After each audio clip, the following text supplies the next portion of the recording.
Your honour, బాధితురాలు లిల్లీని cross examination చేయడానికి permission అడుగుతున్నాను. Proceed.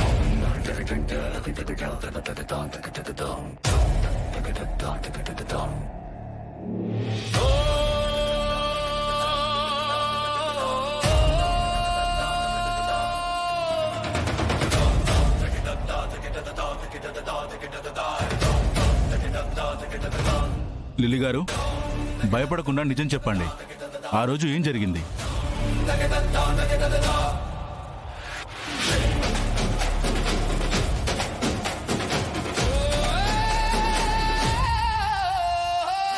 Sir, cherry guest house చూపిస్తానని నన్ను తీసుకువెళ్ళాడు. నేను నమ్మి వెళ్ళాను. కానీ అక్కడికి వెళ్ళాక బలాత్కారం చేశాడు సార్. అబద్ధం యువర్ ఆనర్, అదంతా అబద్ధం. తనే నా దగ్గరకు వచ్చేసి అబ్జెక్షన్ యువర్ ఆనర్. నిందితుడు అనుమతి లేకుండా మాట్లాడుతున్నాడు. మీరేదన్నా మాట్లాడాలనుకుంటే మీ లాయర్ ద్వారా మాట్లాడండి.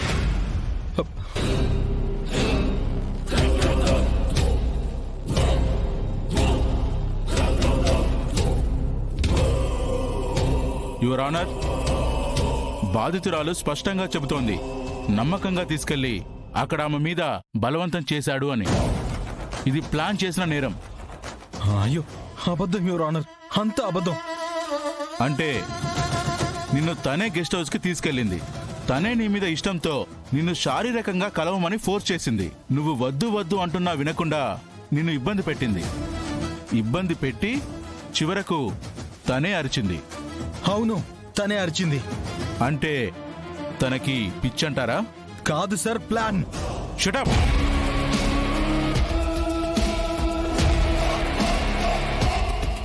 ఏ ఆడపిల్లైనా ఇలా కోర్టు ముందు నా మీద బలవంతం జరిగిందని పబ్లిక్ గా చెప్పుకుంటుందా?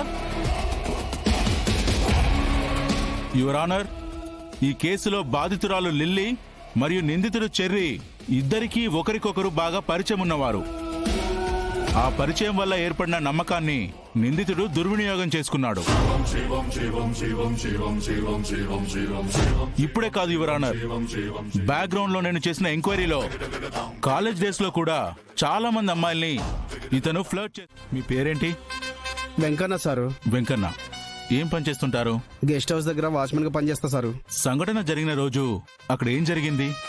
కోర్టు వారికి స్పష్టంగా చెప్పండి. ఆ రోజు చెర్రీ సారు ఒక అమ్మాయిని తీసుకొని వచ్చారు సారు. ఆ అమ్మాయి సారు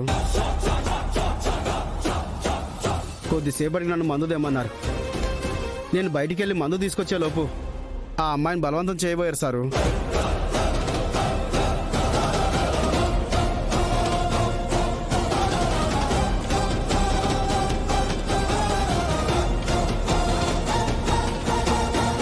ఆ అమ్మాయి కాపాడండి కాపాడండి అని గట్టిగా అరిచింది సారు. ఓకే, ఇదంతా అబద్ధం సార్, ఇదంతా అబద్ధం.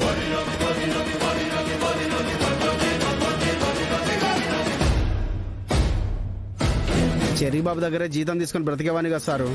అందుకే వాళ్ళ మధ్యకి వెళ్ళలేకపోయాను. ఆ టైంలోనే అదృష్టం కొద్దీ పోలీసులు వచ్చారు సార్.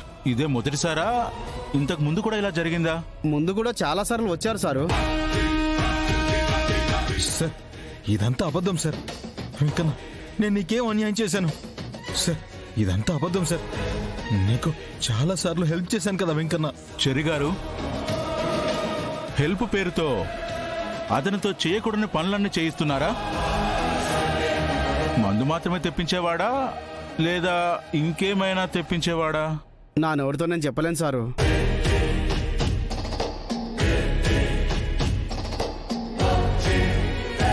ఇక మీరు వెళ్ళొచ్చు. సరే సార్. విన్నారుగా యువర్ ఆనర్, ఈ ప్రత్యక్ష సాక్షి చెప్పిన మాటలు ఈ కేసులోని నిజాన్ని స్పష్టంగా బయటపెడుతున్నాయి. నిందితుడిని శిక్షించడం ద్వారా మాత్రమే బాధితురాలికి న్యాయం జరుగుతుంది. నా క్లయింట్కి న్యాయం చేయాలని కోర్టు వారిని కోరుతున్నాను.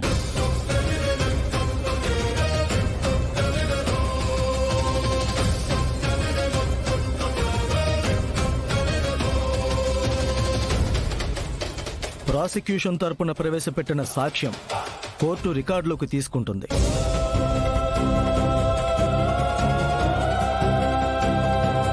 సాక్ష్యాధారాలు పరిశీలించిన పిమ్మట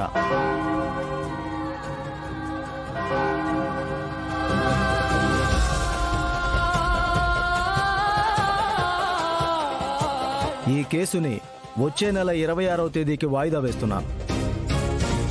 ద కోర్ట్ ఈజ్ అర్జెంట్.